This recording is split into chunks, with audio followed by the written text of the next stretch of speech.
Salut les Feel Good Family, c'est Guillaume, j'espère que vous allez bien. Et dans cette vidéo, je vais vous parler d'inflammation, parce que j'en ai déjà parlé dans plusieurs de mes vidéos sans jamais vraiment vous expliquer ce que c'était. Et bien aujourd'hui, on va voir ensemble ce que c'est vraiment l'inflammation et je vais vous donner des techniques pour la réduire et on va voir qu'est-ce qu'on peut faire face à cette inflammation. Générique.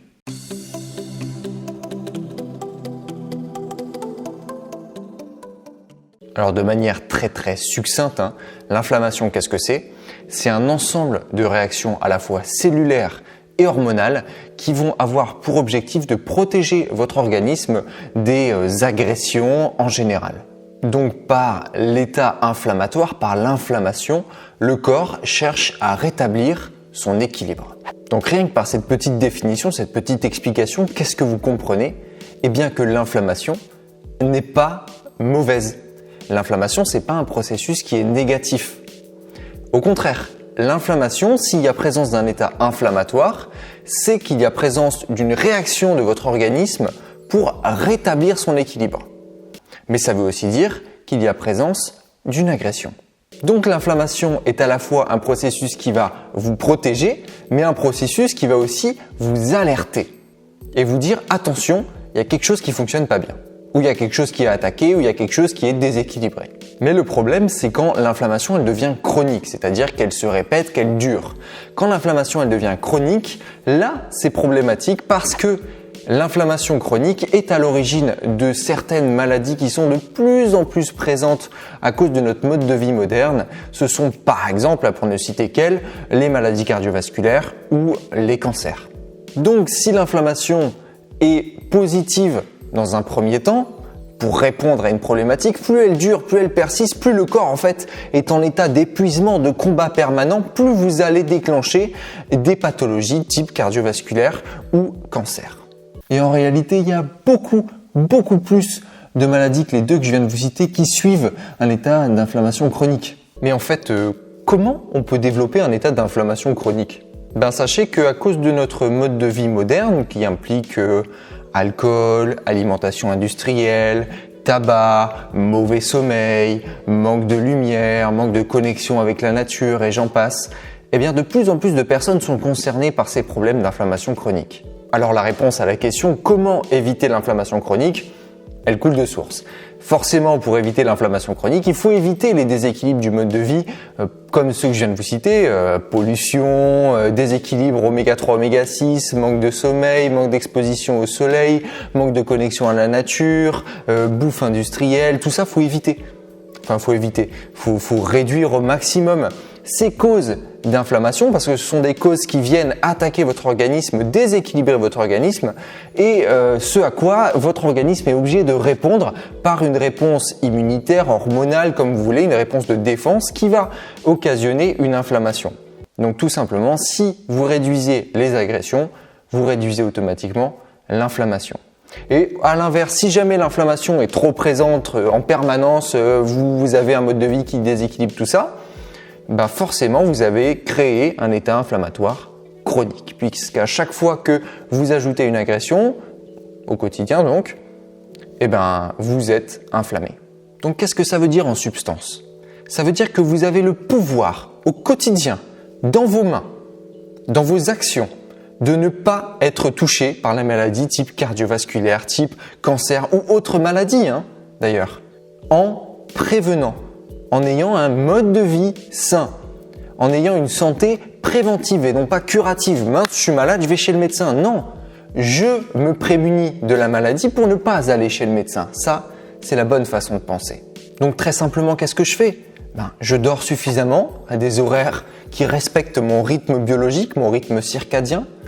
Je fais du sport, je bouge, je remue mon corps. Je mange des aliments le plus proche de la nature possible, le plus brut possible. Je les transforme moi-même. J'évite l'alimentation industrielle, j'évite les pesticides en achetant bio au maximum et si on peut même en achetant local et en mangeant de saison pour avoir des vitamines qui n'ont pas été conservées en frigo mais des vraies vitamines, des vrais minéraux, des vrais nutriments qui se trouvent dans l'aliment parce qu'on l'a cueilli il y a 2 semaines et pas il y a 8 mois.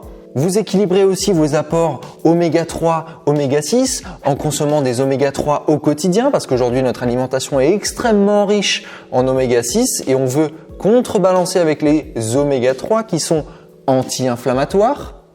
Et oui, parce qu'il y a des aliments qui sont anti-inflammatoires qui vont réduire l'inflammation, notamment parce qu'ils contiennent des antioxydants. Et ça aussi, c'est une chose que vous pouvez faire, ajouter des aliments qui contiennent des antioxydants pour combattre les radicaux libres, neutraliser les radicaux libres, qui sont des substances produites à l'issue de l'inflammation par votre corps et qui, eux, vont avoir tendance à endommager vos cellules. Donc, pour neutraliser ces radicaux libres, il faut notamment consommer des antioxydants. Vous les retrouvez donc, comme je viens de vous le dire, dans les oméga 3, mais vous en avez aussi dans les fruits et les légumes. Et vous en avez aussi, par exemple, dans le thé, notamment le thé vert et le thé blanc qui sont très riches en antioxydants. Donc, votre alimentation peut aussi avoir un effet protecteur, un effet anti-inflammatoire.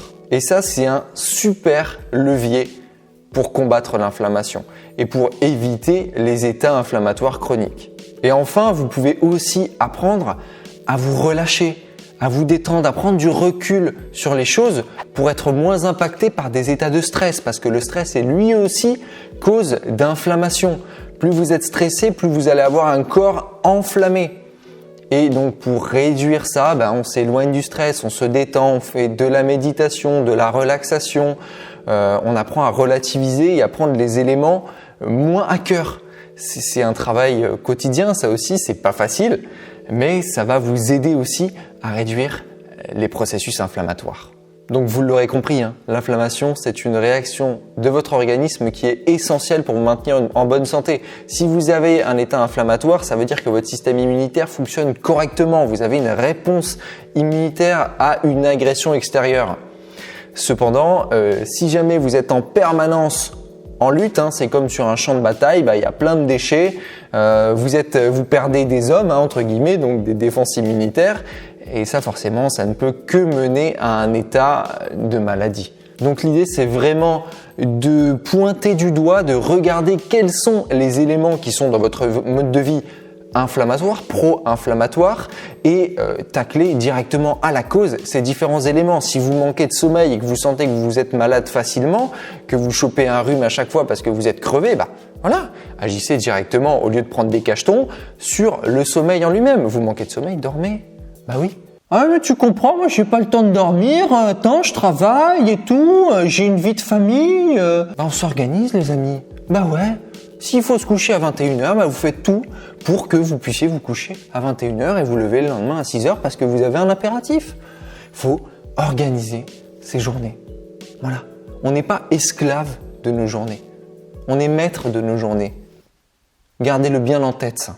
Et quand bien même vous vous sentiriez vraiment esclave de votre vie, ça voudrait dire qu'il y a vraiment quelque chose à faire. Il faudrait vous poser un petit moment, prendre un papier, un crayon, quelque chose et réfléchir un petit peu à vos options. C'est pas possible de vivre comme ça. Ok ? Allez, voilà Feel Good Family, c'est tout pour cette vidéo. J'espère qu'elle vous aura plu. Si c'est le cas, n'oubliez pas le gros pouce bleu en bas de la vidéo qui me fait toujours super plaisir et qui m'aide énormément à développer cette chaîne à laquelle je vous invite comme d'habitude à vous abonner si vous n'êtes pas déjà abonné. Cliquez sur le petit bouton juste sous la vidéo. Vous avez aussi la petite clochette qui se trouve juste à côté si vous voulez être notifié à chaque fois qu'une nouvelle vidéo sort. Partagez vraiment cette vidéo autour de vous. C'est super important que les gens comprennent ce message qui est très simple mais qui est un message de santé, le message de santé le plus basique et finalement le plus fondamental. Voilà, sur ces quelques mots, moi je vous laisse, je vous dis à la prochaine. Let's feel good!